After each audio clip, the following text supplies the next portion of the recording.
Okay, upon this episode right now, and hopefully it's streaming properly. All right.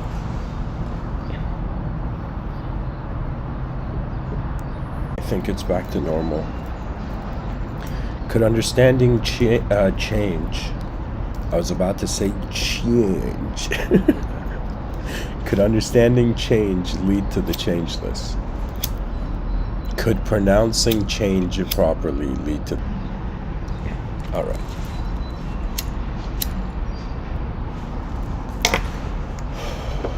For me, I gotta share this. Really what I find myself doing in these episodes is trying to look at the world in ways I haven't looked before. I have this view that we're a bunch of known creatures on a rock in a present in an unknown event. Because there's more unknown than known, it's another way of saying if human beings choose to have an ideological purpose, that purpose can be knowledge. And what is knowledge? As if existence is like this map, and so knowledge is the lantern that is held by intelligence.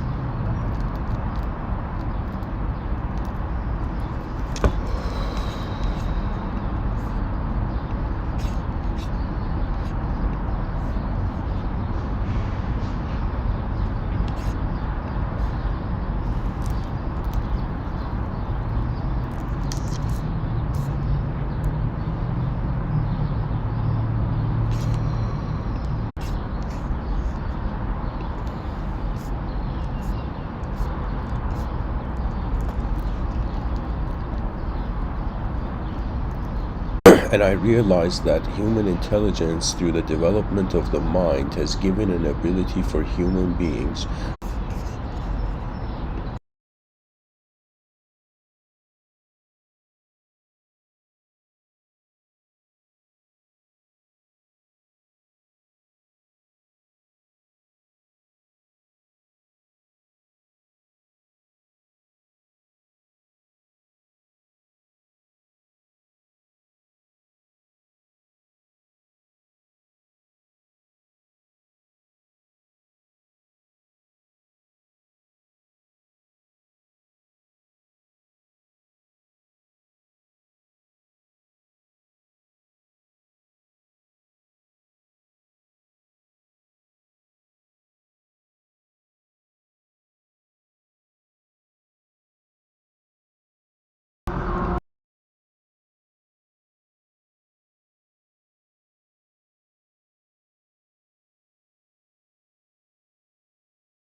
How can one understand change?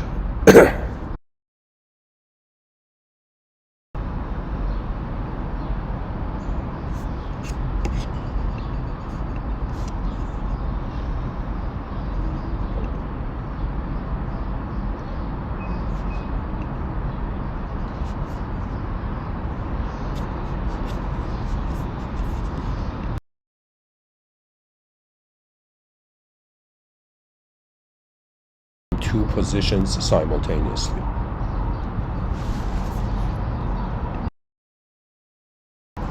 As much as there is a self changing in a world, there is a world changing in a self. As long as a self has a relationship, as much as a self has a relationship with a changing world, the world, unknown variable of a position in this realm, it's as if to understand that change, it's as if two types of change. The inner realm change, or the change of the mind, is actually a sort of contentment of origin. I have this view that the body will not be content unless it feels the pleasantness of continuity, and the mind will not create a world. When I think about why 8 billion evolutionary creatures after 4.5 billion years have brains that allow them to receive and express information in sophisticated ways, to me, it is the intelligence of the human being. Its purpose is a creative one. I mean, physically, the purpose of physical life is reproduction, like many people know this, right?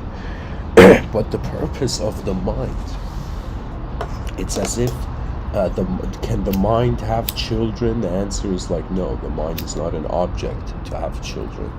It's not a biological entity. The mind is present for a biological entity.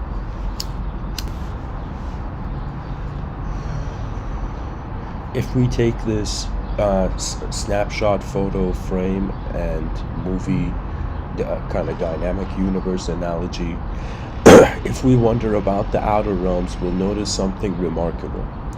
The world in front of our eyes is being conducted through laws that our inner intelligence did not originate. It's another way of saying that, the human being moves itself, but it doesn't move the world. The world moves the human being, and the human being has an ability to adjust to that movement. It's as if like being a human being is like keeping the balance between how much there is existential freedom for your body and how much there is experiential freedom for your mind. That is the task, that is the great work of the species, to not just free the body of mankind, but to free its mind. You see, there is a supremacy there. You see, it's like after all the intellectual analysis, after all the calculations, we will be left to deal with the emotions of humanity. People don't realize this, right? It's as if there are dimensions to the human activity that are being ignored, and they are being ignored externally and internally, and so it's as if the future generations will begin to roar overwhelming, but to a collective being it is not overwhelming. It's similar to what we find when Krishna in the Bhagavad Gita, the avatar of God, visits this archer, this kind of confused archer in the middle of a battlefield. And so God, and to be sure that who you're talking to is God, you ask God to reveal its true nature. And believe it or not, this is going to sound a bit strange, but in the story of the Bhagavad Gita, Arjuna is one of the very few examples of human beings that saw God. That saw God's full form. And it's so magnificent how the Bhagavad Gita talks about this, because the Bhagavad Gita says, alone, if the world is alive, no one is. You see, and the nature of the human mind is that a part of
was the soil station to sprout.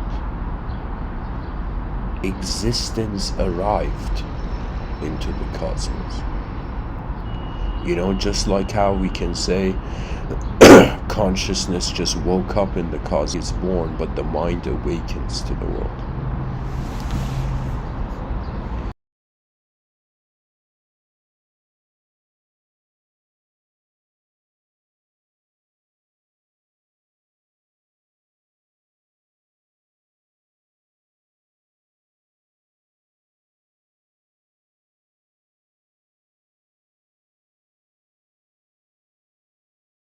The mind has a very divine position. The mind is that part of nature that can notice itself. And if you look at everything in nature, what is very beautiful about human intelligence is that matter and consciousness are simultaneous, and it's another way of saying where the observable universe mind. I am drawn to mythology where they say human intelligence is the child of Mother Earth and Father Sky.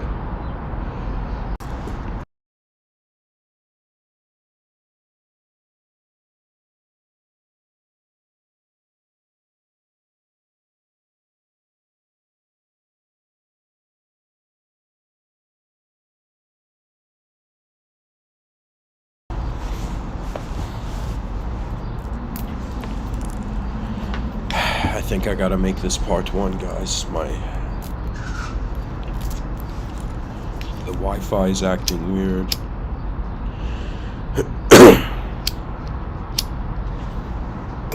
My chest is congested, like this is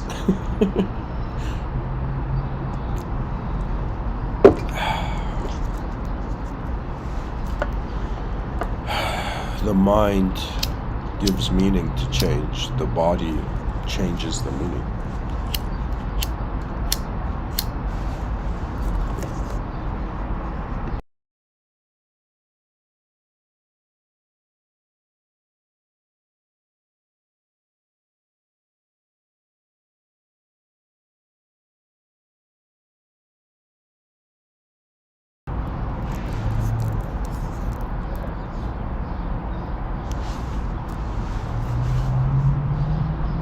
You know, it's fair to say in the future, people are going to have 4 types of life simultaneously.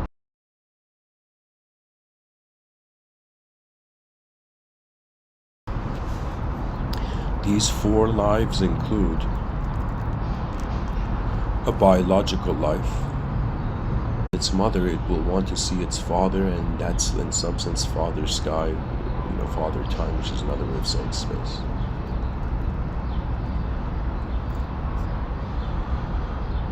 Is evolution and freedom all about the achievement of certainty? Is the truth of nature to walk from a known world to another known world, or is it in some sense that you have stepped out of the unknown? You're visiting the known, and then you will step back into the unknown. And it's another way of saying manifestation for intelligence became a been there, done that situation.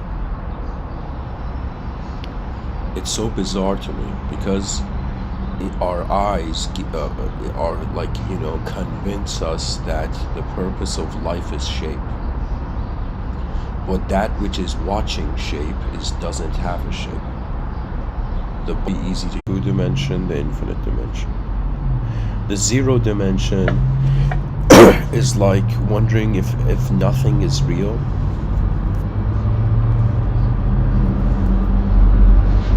And the 0 dimension, we can give everything has a stillness. We then go to duality, which is another way of saying 2 things are real.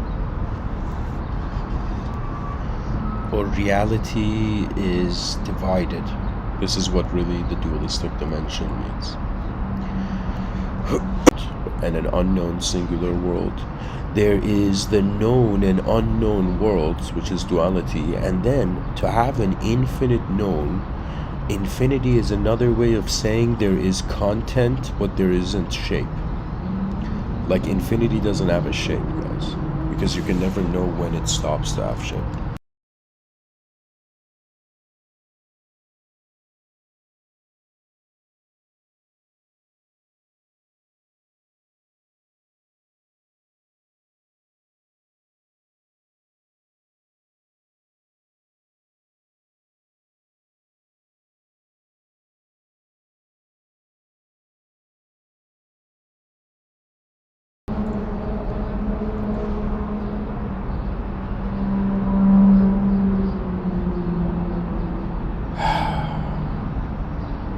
Change is understood through duality, but the concept of change and the changeless, and part 2 will come up soon.